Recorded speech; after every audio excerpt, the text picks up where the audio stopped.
Hello, welcome to the Seekers Forum guest interview series. Mary O'Malley is a teacher best known for her plain-spoken clarity and deep-seated wisdom. Mary is widely acknowledged as an important voice in the world of spiritual development. Eckhart Tolle thanks her for her contribution to the evolution of human consciousness. And it was a great pleasure for me to talk to Mary about these common sense teachings, her latest book, as well as her own personal journey of awakening. I hope you enjoy our talk. Welcome, Mary. Thank you so much for doing this interview with me. Oh, I'm so glad to be with you, Mark. Thanks so much. So I wanted to start out by asking you about your own awakening. What is it that brought you to the spiritual path, and how did your own conversion, for want of a better word, actually happen? Well, I think the first piece of it is that I was gifted with great darkness. And I almost died of it, in my early 20s, and tried absolutely everything to get out of that place of darkness. Psychologists, psychiatrists, mental hospitals, drugs, prescription drugs, hypnotherapy, you name it. And then when none of that worked, I tried suicide and even hated myself for being a failure at suicide because I tried it for 3 times. Wow. And then, may I ask, what was the source of this darkness in you? What was your turmoil? I had a childhood I don't think you would wish on anybody. Can you say more?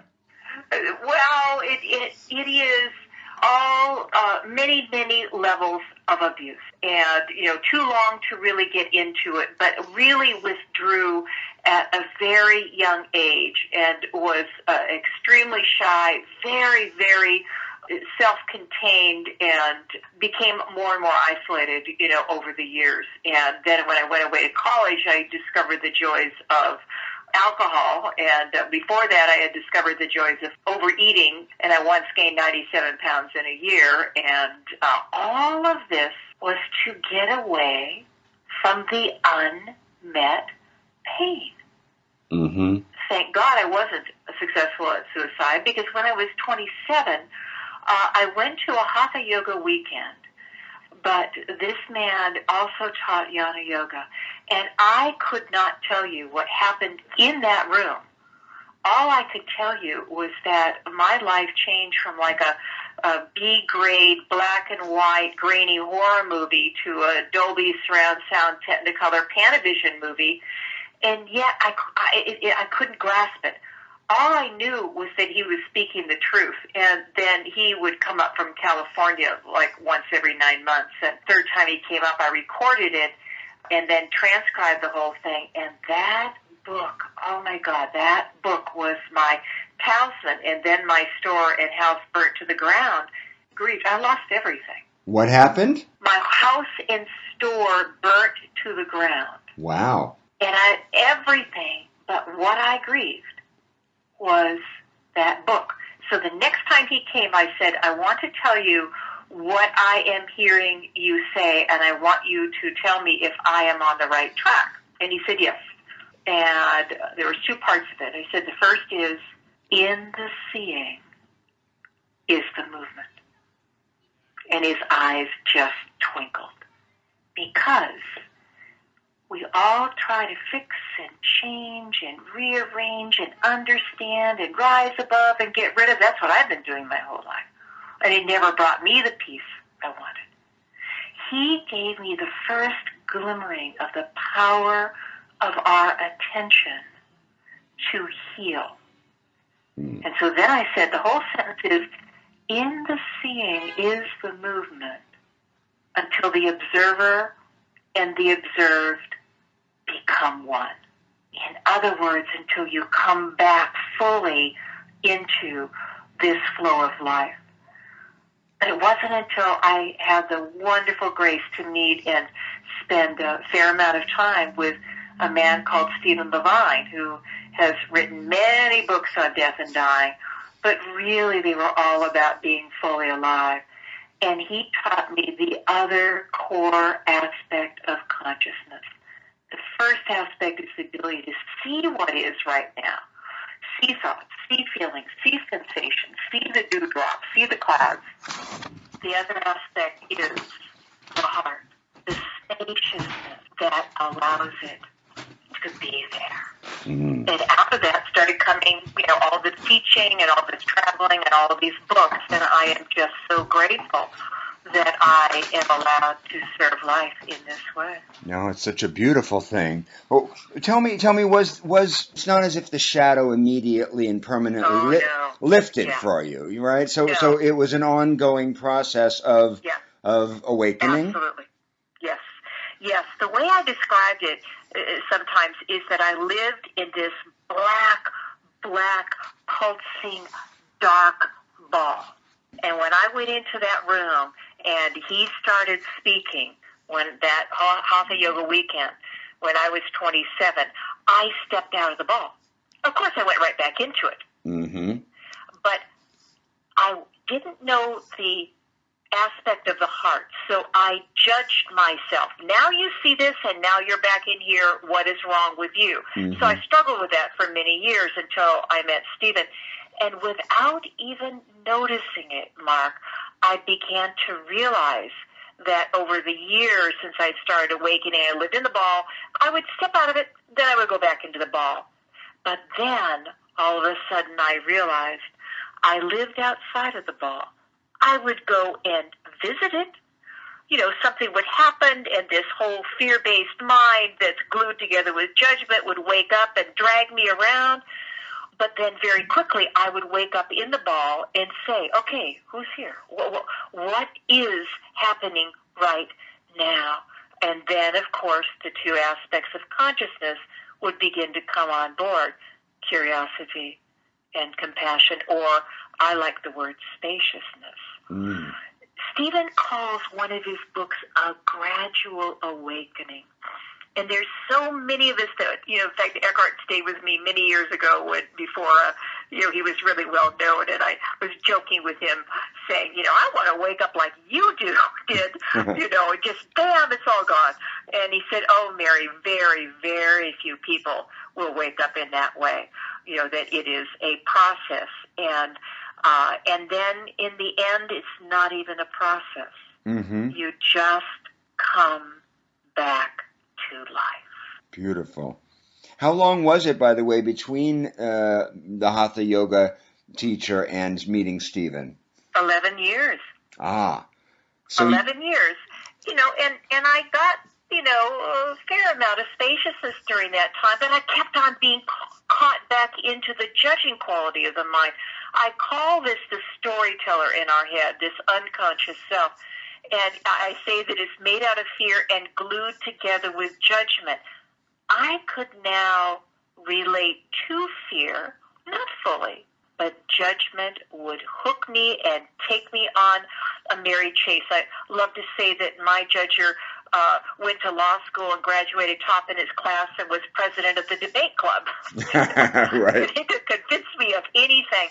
And when I met Stephen, then I began to do what I call look to unhook. And slowly and surely, the judger is now in my heart. It has no power over me. Every once in a while, it will wake up, but it goes straight to my heart. Wow. Do you find yourself still dealing with difficult emotions? Oh, of course. We used to think, well, at least when I was awakening in the 60s, when I was originally waking, I was going to nirvana. I was leaving all of this behind, and I was going to live in unending bliss, Right. And slowly and surely, you begin to discover this is not about getting rid of anything. This is about discovering the space that thoughts, feelings, sensations, and what I like to call spells, because that's a lot of what the storyteller is made up of, is spells, that it's discovering the spaciousness that all of that is happening in. So you put me in the right situation. I had a very close family member almost died and was in the ICU last March for 6 days and in the hospital for 13. And sitting there in that ICU, all sorts of states came. Mm-hmm. So it takes a pretty big challenge to wake up these really deep places of fear and despair and shame and so on and so forth. But I didn't really get caught. I would start moving into them, identifying with them. And I love to say, become a tightness detective, because the more you open to life, the more alert you are when the spells come. Because they tighten you. They tighten your body, they tighten your heart, they tighten your mind. And so I had a long 6-day meditation retreat in the ICU at the hospital of states coming and tightening down, and then that waking me up and seeing it, and then they just passed through. Beautiful. So let me backtrack just a bit, Mary. Did you have any kind of a spiritual upbringing or a religious foundation that this came out of? No. Is there a religion that you identify with today? Not really. We did go, our family did go sporadically to Unity Church, which is not the Unitarian, but this is the Unity Church that believes that Jesus' core message is love. But there wasn't really, we didn't go regularly, at all. And I speak in a lot of churches, but my religion is life, so to speak. It is coming back to life, because that, to me, in my world, God is a verb. God is beingness itself. It's not a thing. And I am sitting here looking out at this gorgeous dogwood tree that is just a waterfall of orange and red and little tiny bits of green leaves still left from the fall. And that, to me, is God. And a bird just flew through. And so if anything is my religion, it's life itself. Beautiful. So let me ask you, for people who are not familiar with your work, about the title of your book. I mean, what do you mean? What do you mean by what is in the way is the way? Great question, Mark. So I want to just share a little bit about the metaphor at the beginning of the book, because people will begin to understand from that what that means. So imagine the most beautiful meadow. And, of course, I live here in the Northwest, and I, backpacked many times up at Mount Rainier, and it's just one of the true loves of my life. And just imagine this most gorgeous meadow with, a little flowing stream and, little marmots, all around, and beautiful flowers and bees buzzing, and these wonderful noble firs, and then the mountain, there as the backdrop. Everything flows in that meadow. There's nothing in that meadow that resists life, including pain, death, and loss. We lived in that meadow when we were very young. In fact, we were born out of that meadow, and we lived there. There was a time there was no thoughts in our head. I know it's hard to imagine that, but there was a time there was no thoughts in our head. So we were at one with life. But it seems that we have to, that this is a schoolroom, and we have to take on some of the unconsciousness that seems to be our job. And so slowly and surely, the clouds that used to pass through the sky, they lower and they lower and they lower. And pretty soon they start whirling and swirling around us until we can't see the meadow anymore. Now, these clouds are all the conditioning that the basis of it was pretty well formed inside of us before we were 6. And we absorbed it, this unconscious self, from our parents, and absorbed it from their parents, and so on and so forth. The most important thing to get is you've never left the meadow. You just think you have. So when you begin to hear, like I did, about enlightenment, oh my God, I'm going to go back to the meadow, I'm going to be enlightened. And so now I am a seeker. And as long as you're seeking, you will never really truly see the meadow. And I learned somewhere along the line that the peace and the joy that I had been searching for my whole life was already here. And that how you come back to a recognition of the meadow is to get to know your cloud bank, which is made out of fear, glued together with judgment, takes us into anger, irritation, pushing, and the other opposite, despair. And so when I say what's in the way is the way, what I'm basically saying is life is for life. And life has given us this unconscious self as our teacher of awakening. And rather than trying to get someplace, you begin to learn how to see and be with the core constructs of your cloud bank. So I lived in a tremendous amount of dread. It's part of the reason why I tried to kill myself so many times. It's a horrible feeling. It's a feeling deep in your core of something really bad is going to happen, and it's going to happen because you screwed up. And I tried to fix it. I tried to get rid of it. I tried to kill myself to get away from it. And then with a combination of learning curiosity and then the wisdom of the heart from Stephen Levine, I started learning how to turn towards. And yes, it took time. Dread was a very scary state.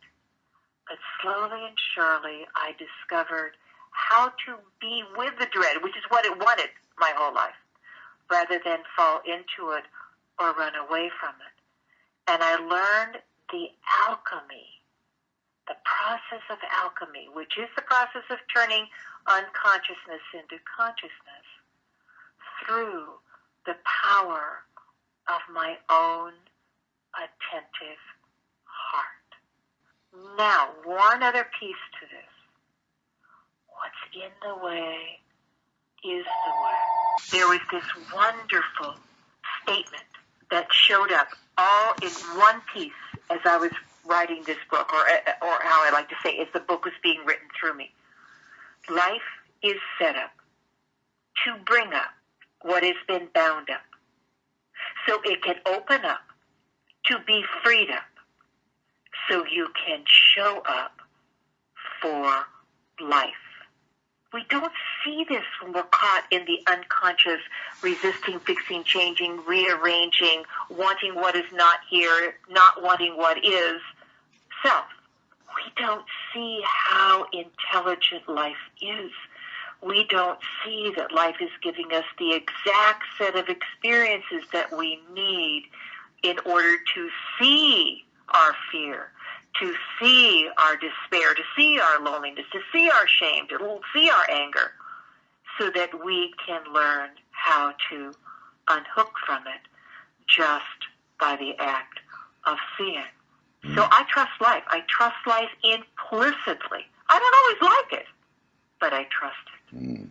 I'd like to ask you a question about this has something to do with semantics, and it's something that I'm always curious about. When you say, or other teachers say, that life happens for us and that what is happening is for the best, there's a devil's advocate that comes up in me that thinks that it sounds like we're making up a story about the best that we can do with what is. In other words, when people say that what's happening is for the best, to me, that's a story. Instead of saying that what's happening is what's happening, and then we do the best we can with it, we learn to respond skillfully to it. It sounds like a fairy tale to me that everything is for the best. And this just may be a semantic difference. Right. Yeah. So, two things, very important. Number one, we are a part of a highly, highly intelligent process. It is a process that has taken something as insubstantial as stardust and has created dolphins and meadows full of flowers and ladybugs and human beings and death, destruction, loss. But it's stardust, for heaven's sakes. Let's bring it a little bit closer to home. You were once one cell that was so tiny you couldn't even see it with the naked eye. And it developed, and it knew how to develop, into 70 trillion cells. And they all work together a hell of a lot better than the 7 billion people on our planet. When was the last time we healed the cut on our skin or regulated our temperature or digested our food? Now, to that, we add the yin and yang symbol, which is, to me, one of the most important symbols on this planet. That we have gotten caught in what I call this dualistic mind. If you watch very carefully, the unconscious mind, the thing that talks all day long and likes this and doesn't like that and wants this and doesn't want that, and it says, I think I'm going to have an ice cream cone, and then 5 minutes later it says, you shouldn't have done that. That's the dualistic mind. And the dualistic mind, if it would create its symbol, it would be, there'd be a line down the middle, and on one side there'd be darkness, and on one side there's light. But thank God that didn't become this very, very important symbol called the yin and yang symbol, where dark and light are nestled together. And in the dark is a point of light. And in the light is a point of dark. It's something that we're beginning to grow into now as a species. And that is the understanding that whatever that is that we call God or the divine or the sacred or whatever is both dark and light. And there is intelligence in both. There is intelligence in the dark. So when I say life is for us, like I said earlier, I don't always like it, and I think that having it be set up this way is a little bit crazy, but this is what we find ourselves in. And when I say life is for us, I mean that life puts us in the exact set of situations that bring up our unconscious self.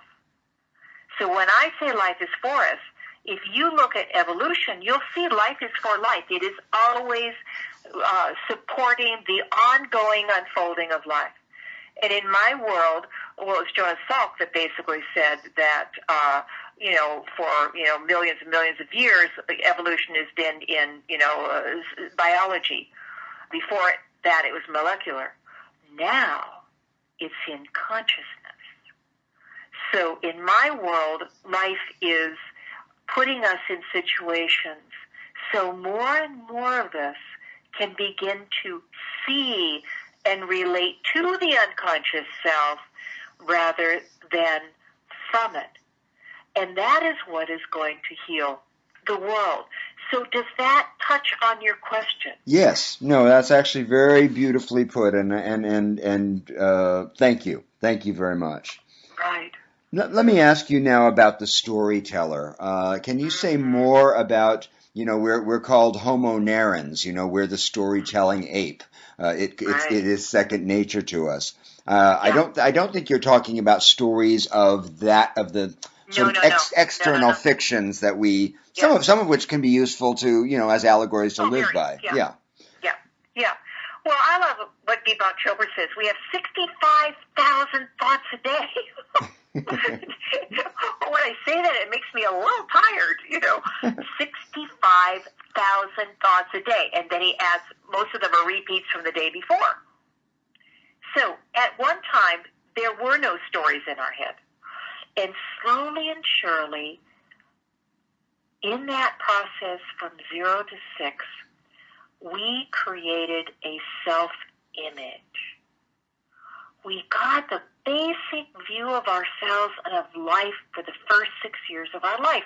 Yeah, we remodel it as we get older, but the basic foundation of it is there.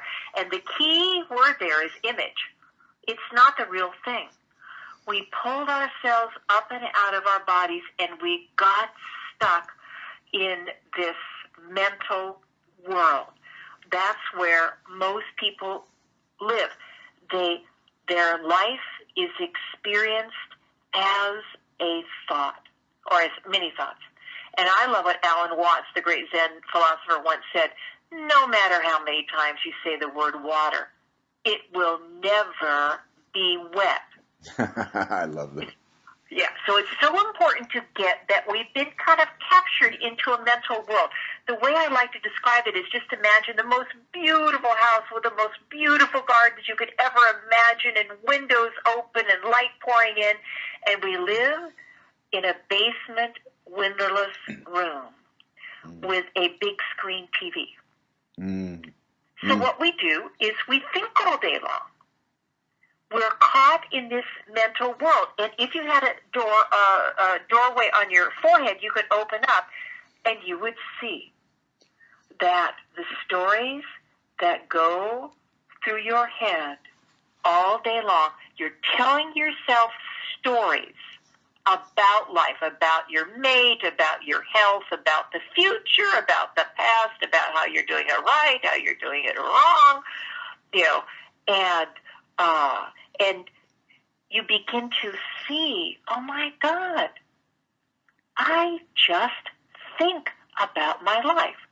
Now, really important thing that happened as I was writing my latest book, What's in the Way is the Way, is I began to realize that when we were very young, we took on 8 core spells. And if people are interested in that, they can just email us at awaken@maryo'malley.com. And it's in What's in the Way is the Way, but I can send them the list of spells. And my group spent, a year.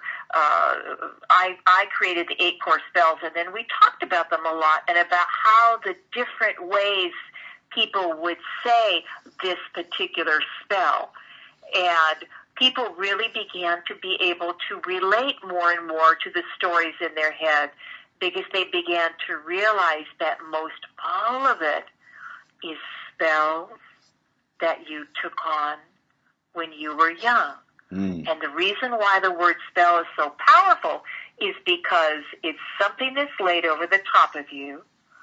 It's not true, and it can be lifted. Now, so important to say here, we're not putting the mind down. Oh my God, it only took the universe 13.8 billion years to figure out how to make it. But we need to learn how to use it for the exquisite tool it is, rather than allowing it to take over our life and think it is the master. Right. I was just going to ask you about the spells. Can you list the spells? Yeah. The first core spell, and these are spells Mark, I've had the grace for 30 years now to see into the minds and hearts of tens of thousands of people. And to see people, I've worked all the way from mentally challenged people to homeless people to presidents of corporations to therapists to, homemakers to you name it, all walks of life. And this started coming about 4 years ago. All of a sudden, it just started showing up in my head. Oh, my God, all of this stuff could be distilled down into 8 core spells that we took on. And keep on remembering, spells are something that's not true. Before I go into the spells, I want to just say one other thing. There is a wonderful book called The Proof of Heaven by Evan Alexander. And he is a neuroscientist at Harvard who had a near-death experience. He got spinal meningitis and was in a coma for 7 days, and saw things when he was out of his body, and came back and wrote this book. And he does not like the title. He said, there's no proof, and I don't use the word heaven. But he basically said, heaven is right here. It's not a place. It's right here. And we don't see it.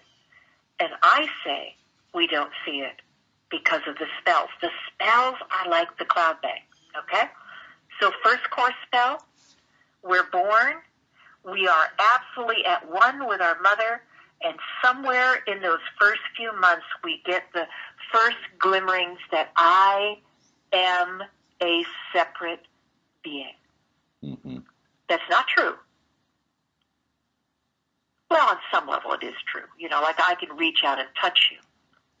But at the deep, true level, that is not true. You are not separate from anything.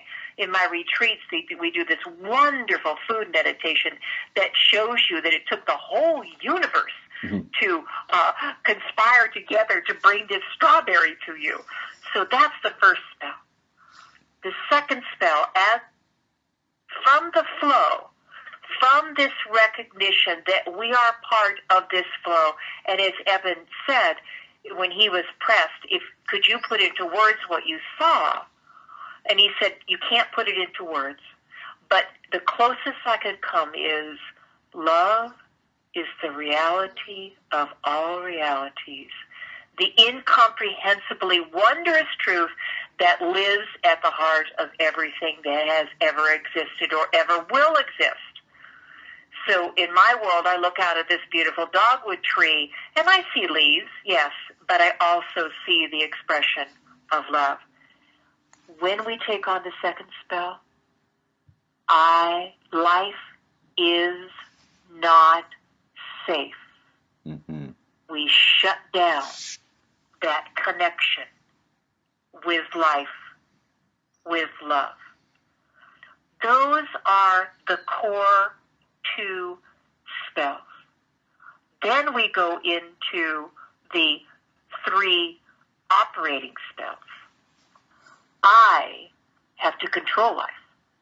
I've got to do it. And we leave this wondrous realm of being that we knew when we were young. So that's the first one. I have to control life. I have to do it. Second one, I got to do it right.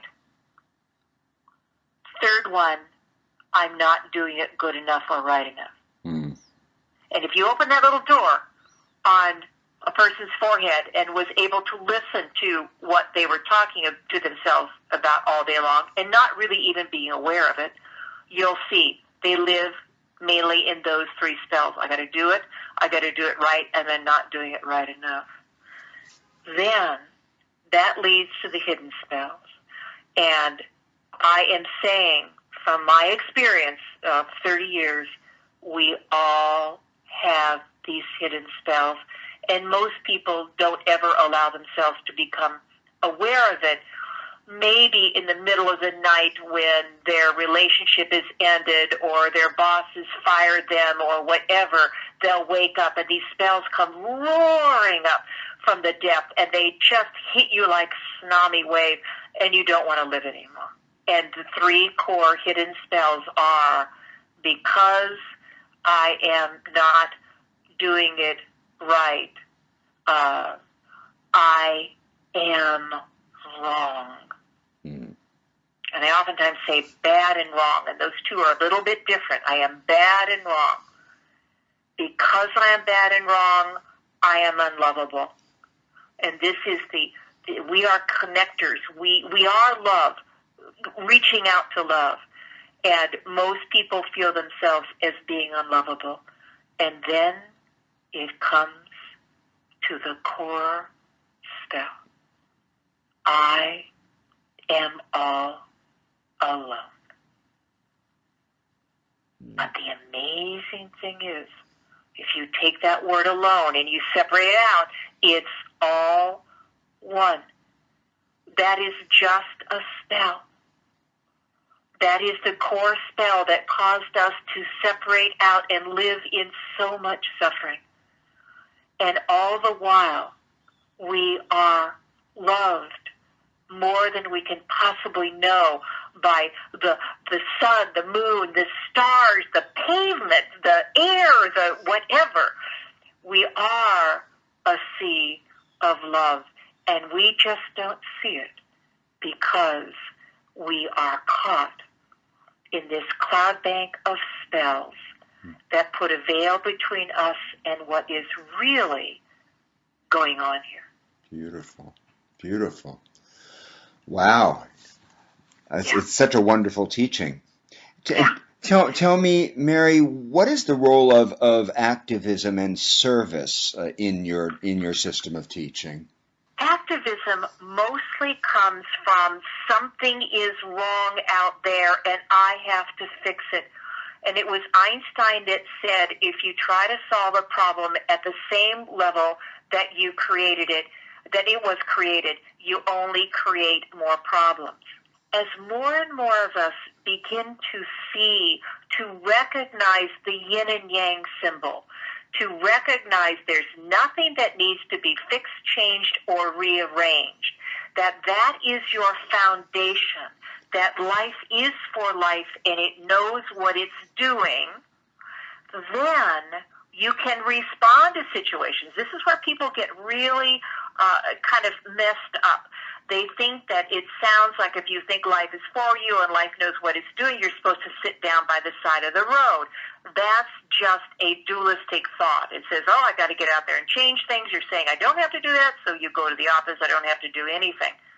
It's something in the middle. It's more and more people learning how to respond to life from the wisdom of the gut brain and the heart brain rather than react to it. And that, to me, is the greatest service of all. That the greatest service is more and more people clearing through their cloud bank so they can begin to live from the heart, which is the main brain. Science is showing us now the heart and the gut, those are amazing brains that got cut off when we were very young. And so, to me, by far, the greatest service is people in their life, here for life, seeing it through the eyes of the heart, which is seeing it through the heart of life. So, for example, when I go into a grocery store, usually I'm the only one that is there. Really there.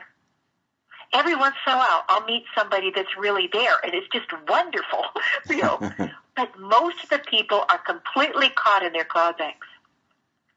So to me, one of the greatest service you can do is to connect in love. And so I just wander around. I know of all the 7 billion people on the planet, there's no accident who's in that store with me, and I just see them. And I see them with my heart. And when I go check out, I am there as fully as I can with that grocery store clerk because he or she is a unique and necessary aspect of the divine. Now, I want to add one other thing. The greatest service is learning how to meet yourself in your heart. That's so much about what's in the way is all about. This whole, all my books and CDs and retreats and everything, because it's when you can become whole inside of you, when you can weave the dark and the light. And remember, I tried to kill myself because I was such a worthless piece of crud that I didn't even deserve how to live. And now every single part of myself is woven in my heart. And because of that, there's very little that I have to react to out there, so I can keep my heart open to whatever shows up in my life. And in my world, that is what will heal our world, one person at a time. Hmm. Great.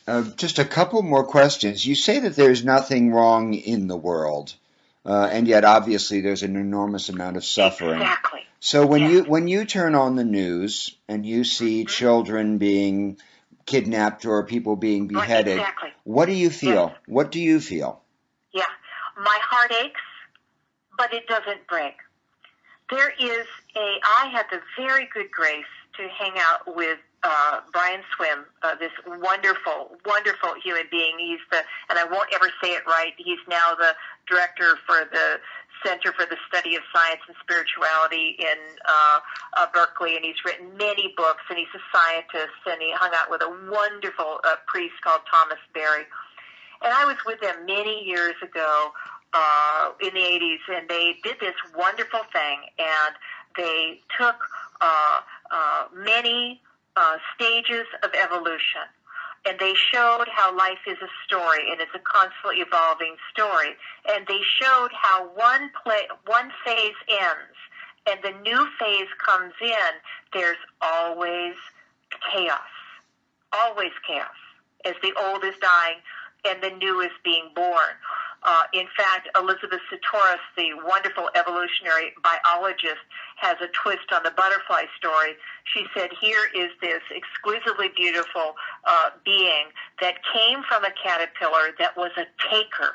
The caterpillar just takes and takes and takes and eats and eats and eats, and then he, wraps himself up in a cocoon. And in that cocoon, the caterpillar turns to goo. And what they say is out of the goo comes what they call imaginal cells. It just gives me a chill whenever I say that. This is the forerunner of the butterfly. The goo, the old, always kills this first wave of imaginal cells. And it causes these cells to come together into a community, and the urge to the new overcomes the old. And out comes this butterfly that is the complete opposite of the caterpillar. It has this view that it can, this view isn't one, branch of one tree. It can fly, the monarchs can fly from Canada to Mexico, for heaven's sakes, and they pollinate. So when I see all that, my heart aches. But it doesn't break, because I know we are in an evolutionary shift, and we are in that shift of the dualistic mind being what is in charge. And all you have to do is look at the evening news to see that that is what is happening, to the heart brain being in charge. And so I feel sadness, but I also know birth is messy. And if you were an alien from another planet and you went into the birthing room of a female that was yelling her head off, and and there was blood and pee and poop and all this stuff everywhere, you think, oh my God, what's happening? Somebody's dying. But if you knew that it was a birth, you would celebrate it. So that's what I invite people to do, to allow your heart to ache, to allow that to inspire you more to see those aspects inside of you, because we are the universe, that you see out there in the world. That's how we'll heal the world, is to heal them inside of us. And people say this allows them to stay spacious around what is happening, rather than becoming a part of what is happening by falling into fear and despair.